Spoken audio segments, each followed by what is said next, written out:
Hello friends, welcome back to our channel. Friends, આજે આપણો જે વિષય છે બહુ જ ઇમ્પોર્ટન્ટ વિષય છે ને આજે હું વાત કરવાનો છું આવનારી ગુજરાત સિવિલ જજની એક્ઝામ પેટર્ન વિશે.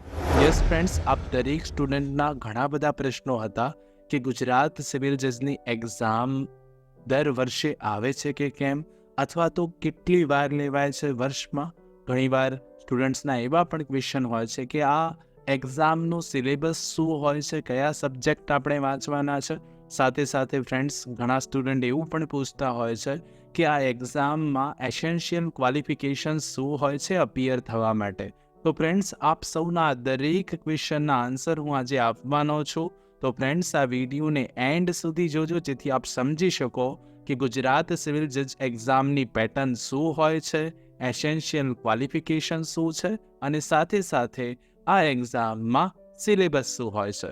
તો friends, this is Chirag sir અને આપ જોઈ રહ્યા છો કોઈ પણ કાયદાને ગુજરાતી ભાષામાં ખૂબ જ સરળતાથી સમજાવતી Gujarati number 1 YouTube channel real education gadget. તો જે પણ કોઈ સ્ટુડન્ટ્સ આજે નવા છે ચેનલ પર, પ્લીઝ ચેનલને સબસ્ક્રાઇબ કરી લો, બેલ નોટિફિકેશન આઇકોનને ઓન કરી લો જેથી આવનારા મોસ્ટ ઇમ્પોર્ટન્ટ વિડીયોઝના નોટિફિકેશન આપ સૌને સૌથી પહેલા મળી જાય. બિલકુલ સમયને નહીં બગાડીએ, સ્ટાર્ટ કરીશું આજનો ટોપિક.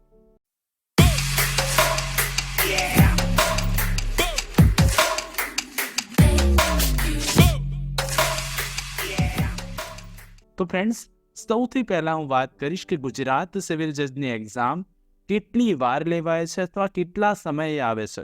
તો ફ્રેન્ડ્સ, બહુ આનો સિમ્પલ જ ક્વેશ્ચનનો સિમ્પલ આન્સર છે કે ગુજરાત સિવિલ જજની એક્ઝામ દર વર્ષે લેવામાં આવે છે. એટલે કે લગભગ જાન્યુઆરી, ફેબ્રુઆરી, માર્ચમાં એનું નોટિફિકેશન હોય છે અને મે, જૂનમાં એક્ઝામ હોય છે. તો દર વર્ષે લગભગ હજુ સુધી કન્ટિન્યુઅસલી દર વર્ષે એક્ઝામ આવી છે અને દર વર્ષે આ એક્ઝામ કન્ડક્ટ કરવામાં આવે છે by the honourable high court of Gujarat. Okay, so પહેલા ક્વેશ્ચનનો આન્સર આપણને મળી ગયો. હવે નેક્સ્ટ ક્વેશ્ચન એ થાય કે આ એક્ઝામની પેટર્ન શું હોય છે. તો સમજો. તો ફ્રેન્ડ્સ, આપ સૌની સ્ક્રીન પર જે રીતે બતાવી રહ્યું છે કે ટેન્ટેટિવ શેડ્યુલ હોય છે. ખાસ અહીંયા સૌથી પહેલા પ્રિલિમિનરી એક્ઝામિનેશન લેવામાં આવે છે. આ સમજો, આ બહુ જ અગત્યની વાત છે ને આ સમજવા જેવી વાત છે. આપ સમજશો, ક્લેરિટી તો જ મળશે આપને, નહીં તો નહીં મળે. અહીંયા બહુ સિમ્પલ વાત છે કે સૌથી પહેલાં એક પ્રિલિમિનરી એક્ઝામિનેશન હોય છે, પ્રાથમિક પરીક્ષા, જેને આપણે એલિમિનેશન ટેસ્ટ પણ કહીએ છીએ. તો સૌથી પહેલી એક્ઝામ જે આવશે આપની એલિમિનેશન ટેસ્ટ આવશે, એટલે કે MCQ બેઝ ક્વેશ્ચન આવશે. અને સાથે સાથે જે લોકો નોન ગુજરાતી છે, એટલે કે જેમને સેકન્ડરી અને હાયર સેકન્ડરી 10મા ધોરણમાં અને 12મા ધોરણમાં ગુજરાતી સબ્જેક્ટ નહોતો હાયર લેવલ પર, બંને જગ્યાએ 12મા અને 10મામાં અહીંયા લખેલું જ છે, આ જુઓ, હાયર લેવલ પર બંને જગ્યાએ ગુજરાતી સબ્જેક્ટ જેને પાસ નથી કરેલો એમને ગુજરાતી લેંગ્વેજનો અલગથી ટેસ્ટ આપવો પડશે. કયા સ્ટેજે? Preliminary test. એટલે કે પ્રાથમિક પરીક્ષા જ્યારે હશે તેને આપણે એલિમિનેશન ટેસ્ટ કહીએ છીએ. જે લોકોએ ગુજરાતી પાસ નથી કરેલું હાયર લેવલ 10મા ધોરણ અને 12મા ધોરણમાં, એ સ્ટુડન્ટ્સે શું કરવું પડશે? પ્રિલિમિનરી એક્ઝામિનેશન તો આપવાની જ, એલિમિનેશન ટેસ્ટ આવશે, સાથે સાથે ગુજરાતી લેંગ્વેજનો પણ એક પરીક્ષા એટલે કે ટેસ્ટ આપવો પડશે. ઓકે, અભ્યાસક્રમ શું છે એ હું પછી આવું છું. સેકન્ડ નંબરે માની લો આપે આ ટેસ્ટ પાસ કરી લો, પછી શું? પછી આવશે મેઇન રિટન એક્ઝામિનેશન, લેખિત પરીક્ષા આવે, મેઇન્સ જેને આપણે કહીએ છીએ. એમાં ડિસ્ક્રિપ્શન ક્વેશ્ચન્સ પૂછાય છે અને ડિસ્ક્રિપ્શનમાં આપના આન્સર પણ ત્યાં લખવાના હોય છે. મેઇન્સ એક્ઝામ આપ ક્લિયર કરશો એટલે આપને વાઇવા વોક ટેસ્ટ એટલે કે ઓરલ ઇન્ટરવ્યૂ આવશે. અને ઓરલ ઇન્ટરવ્યૂ એ ત્રીજો સ્ટેજ છે ખાસ કરીને આ પરીક્ષા માટે. અને ઓરલ ઇન્ટરવ્યૂ ત્રીજું અને લાસ્ટ સ્ટેજ છે. અને ઓરલ ઇન્ટરવ્યૂ પછી જો આપ સિલેક્ટ થઈ જાઓ છો તો આપનું પરફેક્ટલી સિલેક્શન થઈ જાય છે. તો 3 સ્ટેજીસ છે, 3 સ્ટેજીસ છે.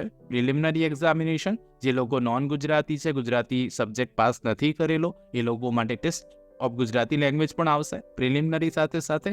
આ ક્લિયર થાય છે પ્રથમ સ્ટેજ. તો બીજા સ્ટેજમાં મેઇન રિટન એક્ઝામિનેશન આવશે. અને મેઇન રિટન એક્ઝામિનેશન આપ ક્લિયર કરો છો તો viva voce test oral interview આવે છે. અને ઓરલ ઇન્ટરવ્યૂ આપ ક્લિયર કરી લો તો ઓવરઓલ આપ પાસ આઉટ થઈ જાઓ છો આ એક્ઝામને ને આપ બની જાઓ છો ગુજરાતના સિવિલ જજ. ઓકે, હવે વાત આવે છે ખાસ કરીને દરેક સ્ટુડન્ટનો ક્વેશ્ચન હોય છે કે બસ એસેન્શિયલ ક્વોલિફિકેશન શું છે, શું ડિગ્રી ધરાવતા હોવા જોઈએ, શું ક્વોલિફિકેશન હોય તો આપણે આ પરીક્ષા આપી શકીએ. તો અહીંયા સ્પષ્ટપણે આપણે લાસ્ટ એક્ઝામનું નોટિફિકેશન જોઈ રહ્યા છીએ જેથી આપણને ખબર પડે કે કઈ રીતે શું ક્વોલિફિકેશન છે. તો અહીંયા લખેલું જ છે કે prospective candidate must possess a degree in law from recognise university by law in India. અહીંયા લખી જ દીધું છે કે લોની ડિગ્રી તમારી પાસે હોવી જોઈએ. સાથે સાથે will have to pass the vernacular Gujarati language proficiency test. કહી જ દીધું છે આપણને કે ગુજરાતી ટેસ્ટ તમારે પાસ કરવો પડશે. આ યાદ રાખવાનું છે, બહુ જ અગત્યનું. અહીંયા લોની ડિગ્રી તમારી પાસે હોવી જોઈએ. સાથે સાથે જો તમે ગુજરાતી ભાષા 10મા અને ધોરણ 12માં નથી આપી, પાસ નથી કરી હાયર લેવલ, તો તમારે આ એક્ઝામ પણ આપવી પડશે ને એ પણ આપની ક્લિયર કરવી પડશે. બીજી વાત એ કરી કે LLB તો હોવા જોઈએ, સાથે સાથે પ્રેક્ટિસિંગ એડવોકેટ પણ આપ હોવા જોઈએ. સિવિલ ઓર ક્રિમિનલ જ્યુરિસ્ડિક્શન કોઈ પણ જગ્યાએ તમે જ્યારે લાસ્ટની એપ્લિકેશન કરી રહ્યા છો ત્યારે તમારી પાસે એક તો ડિગ્રી ઓફ લો હોવી જોઈએ ને સાથે સાથે તમે પ્રેક્ટિસિંગ એડવોકેટ પણ હોવા જોઈએ. અને સાથે એવું પણ કહ્યું કે જે લોકોએ 2009-10 પછી ડિગ્રી લો પ્રાપ્ત કરી છે એ લોકોએ ઓલ ઇન્ડિયા બાર એક્ઝામિનેશન ક્લિયર કરેલી હોવી જોઈએ.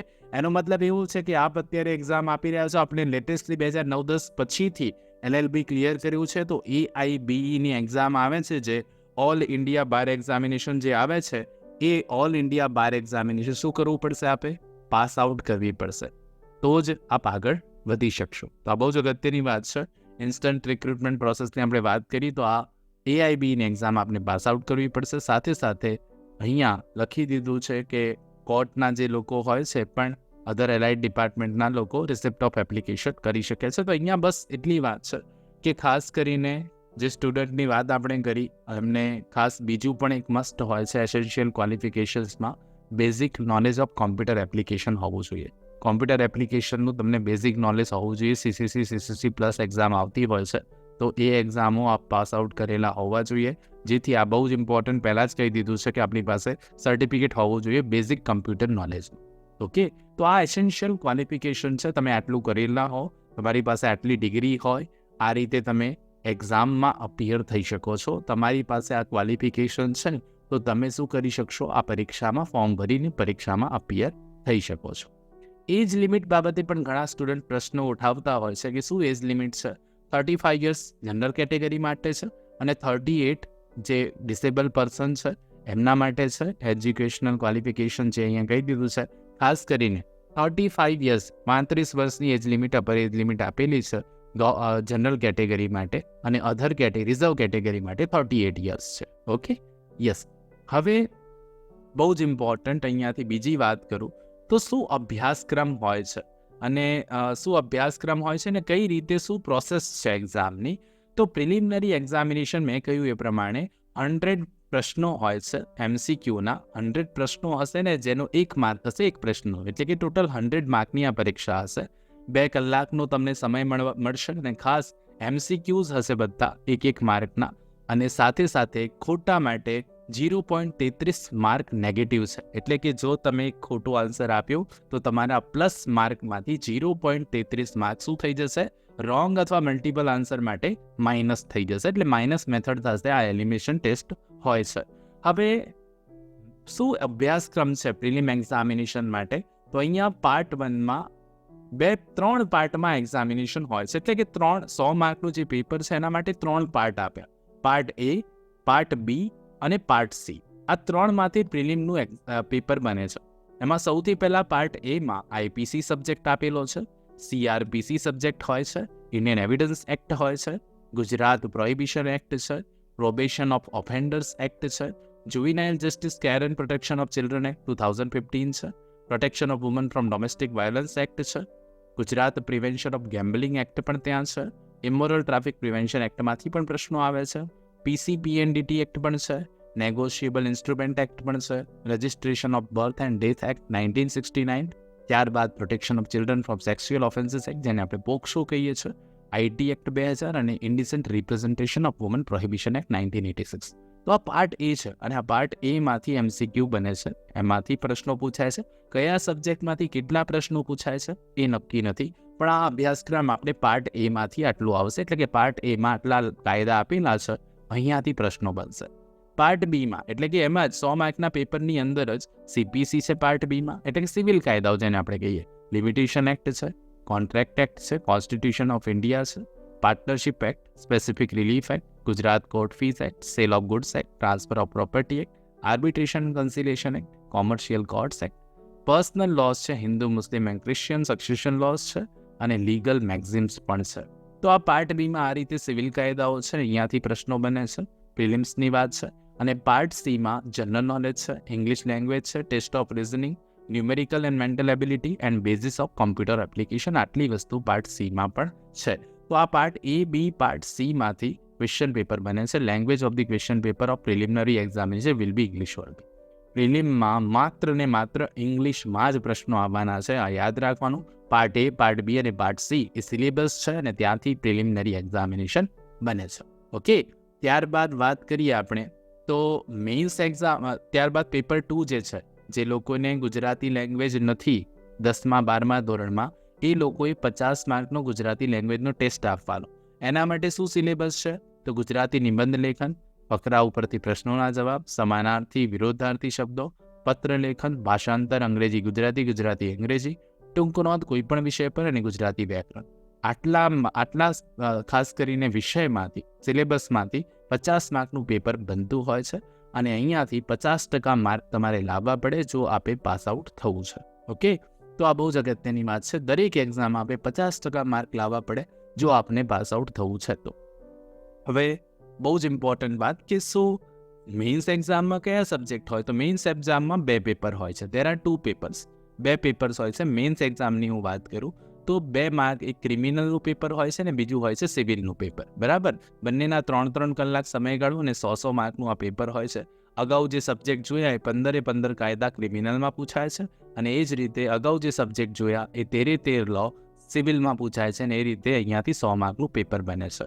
ઇંગ્લિશ પેપર 1, પેપર 2 બંને ઇંગ્લિશમાં જ હોય છે. ગુજરાતીમાં આપ એના આન્સર આપી શકો છો એવી જોગવાઈ છે. ઘણા લોકો પૂછે છે કે મેન્સના ગુજરાતીમાં આન્સર આપી શકાય? હા, આપી શકાય. જો અંદર લખેલું અલગથી હોય કે ઇંગ્લિશમાં જ જવાબ આપવા તો આપવાના, અધરવાઇઝ તમે એ ક્વેશ્ચનના આન્સર ગુજરાતીમાં આપી શકો છો.